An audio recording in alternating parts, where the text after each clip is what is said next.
So in this section we are going to deep dive into how sacrifice can be done with ease, because that's the ultimate problem the whole world is facing.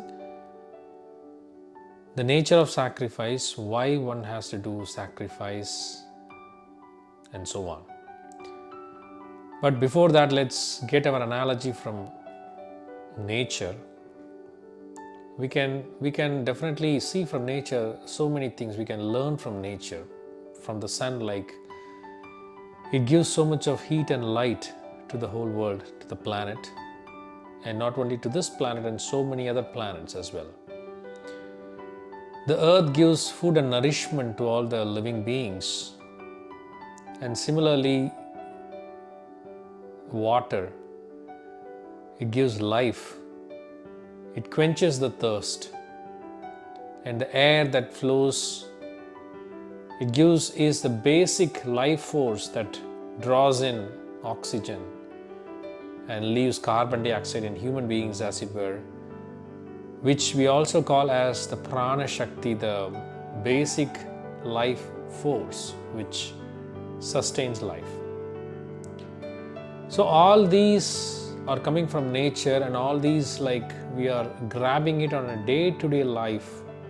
Every day, everybody is grabbing all these. Or do we acknowledge these gifts from nature is the question. Do we acknowledge it? If so, how?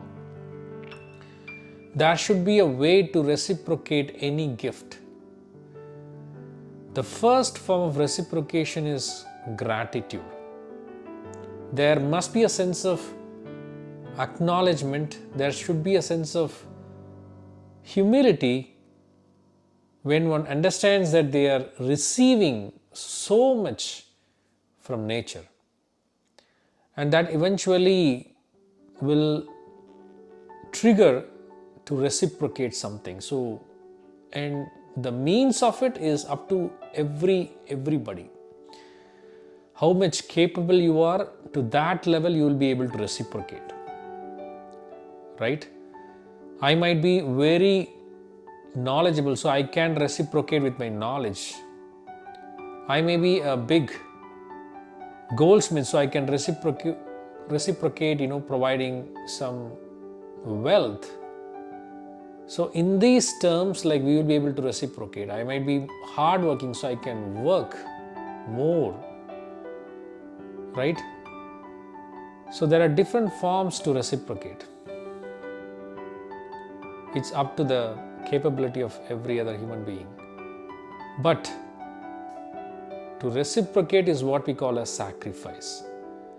The moment the word sacrifice is uttered, there is a sense of shock, a sense of negativity among fellow human beings, due to the only reason that the sense of gratitude that is felt is so little.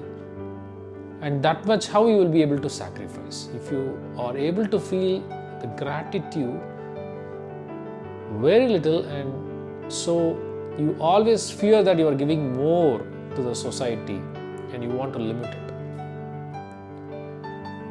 Now the main point to understand here is, if you are intelligent enough to understand that you can sustain the feeling of this gratitude for a long time, if it is consistent, if it is constant, the sense of gratitude, then you will never even fear to give something out of yourself.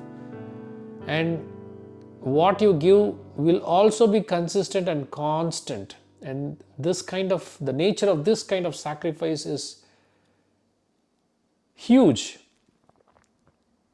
So one doesn't need to fear for sacrificing, provided he is able to sustain the feeling of gratitude, or if he is able to be grateful to whatever he is receiving on a higher end.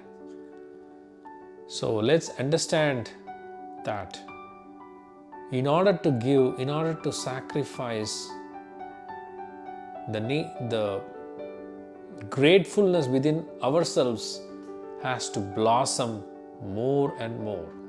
and by which the way of work that we are going to provide from ourselves is going to be rich, and by that means we will also be able to be in the frequency of nature, right? It is only by consistently giving that you can touch the frequency of nature. And once when you touch the frequency of nature, and that's when power pours into yourself from nature, and whatever that you desire, whatever that you want, your self desires are all satiated by nature, not by your own means. You don't need even to take up your hand. Nature takes care of your desires. And that is the most intelligent way to live. By gratitude, by gratefulness, and by its consistency, you sacrifice more and more. And through constant sacrifice, you become wealth, and your health, everything is taken care by nature. Let's be grateful to all the things that's happening in our life, and hence let's do more and more service to this world and be free.